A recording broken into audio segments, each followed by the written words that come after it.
কি গো, কালকের অষ্টমী মেলাতে কে কে গিয়েছো? আমরা তো চলে গিয়েছিলাম কালকে সলসলাবাড়ি অষ্টমী মেলায়। আর এই মেলা মানেই দই চিড়া খাওয়ার দিন।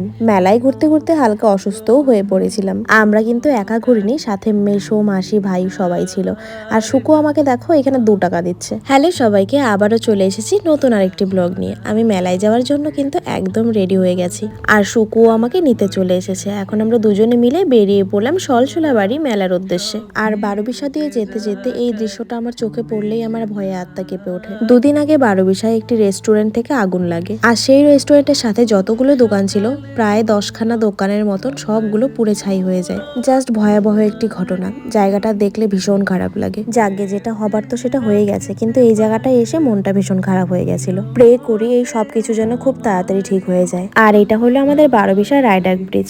এখানে অলরেডি সকাল থেকে আমাদের এখান থেকে প্রচুর মানুষ এসেছে। এখানে স্নান করে দই চিড়া খেয়ে তারপরে পেছনে আর একটা মাঠ আছে, ওখানে মেলা হবে। কিন্তু আজকে আমরা আর এখানে যাব না, আমরা যাব আলিপুরদুয়ারের সলসলাবাড়িতে। আগের দিন ব্লগে তোমরা দেখেছিলে প্রচুর ধুলো ছিল, আজকে কিন্তু সেই পরিমাণটা অনেক কম। আর দেখো আমরা চলেও এসেছি সলসলাবাড়িতে। এই মেলাটা কিন্তু রোডের একদম পাশেই পড়ে, মানে তোমাকে সলসলাবাড়ি মেইন আলিপুরে যেতেই হবে না, সোজা আসলেই তোমরা এই মেলা দেখতে পাবে। আমাদের স্কুটিটা এখানে পার্কিং এরিয়াতে রেখে আমরা চলে যাচ্ছি মেলার ভেতরে। আর কিছুদিন আগে আমরা মাসি মেশোর বাড়িতে গিয়েছিলাম, তারাও কিন্তু আজকে এই মেলাতে এসেছে। ফোন করে জানতে পারি মাসি মেশো আমাদের জন্য মেইন গেটের ওখানে ওয়েট করছে, তাই আমরাই কিন্তু সেখানেই যাচ্ছি। আর এই যে দেখো মেশো এখানে দাঁড়িয়েই আছে। আজকে কিন্তু মাসি, মেশো, 2 বোন আর সাথে কিন্তু আরেকটি ভাইও এসেছে। এখন আমরা সবাই মিলে একসাথে ঘুরবো। অষ্টমী মেলা শুরু হওয়ার অনেক আগে থেকে মাসি মেশো বারবার ফোন করে বলছে যে এবারের অষ্টমী মেলায় কিন্তু তোমরা এখানেই আসবে, এখানে আমরা সবাই মিলে একসাথে ঘুরবো। তখন থেকেই আমি আর সুকু প্ল্যান করে নিয়েছিলাম যে এবার আমরা সলসলা বাড়িতেই যাব।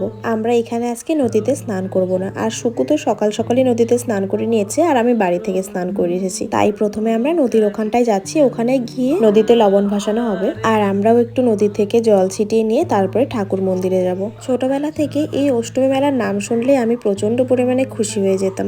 আগে বাবা বলতো যে সকাল সকাল তাড়াতাড়ি ঘুম থেকে উঠে নদীতে যেতে হবে, অষ্টমী স্নান করতে হবে, কিন্তু তারপরে দই চিড়া খেতে হবে। এই মেলার মেইন খাওয়াই নাকি দই চিড়া, এটা নাকি আজকের দিনে খেতেই হবে। আগে আমরা যখন আসতাম মেলায় তখন মা বাবা দই চিড়া অলরেডি বাড়ি থেকে নিয়েই আসতো, কিন্তু এখন কিন্তু অনেক ব্যবস্থা রয়েছে। মেলার ভেতরেই কিন্তু অনেক স্টল বসে যেখানে দই চিড়া কলা তোমরা নিজেরাই কিনেই খেতে পারবে। চলো, এখানে রিচুয়ালস তো শেষ, মানে এখানে নদী থেকে জল আমরা সবাই ছিটিয়ে নিয়েছি, যেহেতু সকালে বাড়ি থেকে আমরা স্নান করেই এসেছি সবাই।